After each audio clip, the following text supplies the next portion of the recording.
सांगलीत पार पडलेल्या अखिल भारतीय आंतरविद्यापीठ कॅनोईंग आणि कयाकिंग अजिंक्यपद स्पर्धेत अमृतसरच्या गुरु नानक देव युनिव्हर्सिटीनं दमदार कामगिरी करत विजेतेपद पटकावले। 4 दिवस रंगलेल्या या स्पर्धेत देशभरातील विद्यापीठांनी सहभाग घेत चुरशीच्या लढती पाहायला मिळाल्या।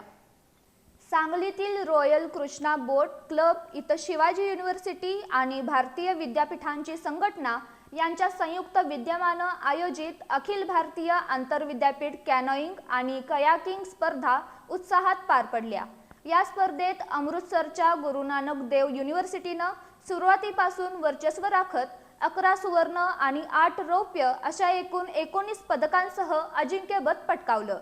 मोहालीच्या चंदीगड युनिव्हर्सिटीनं 18 पदकांसह उपविजेतेपद मिळवले, तर पंजाब युनिव्हर्सिटीनं 15 पदकांसह तिसरं स्थान पटकावलं।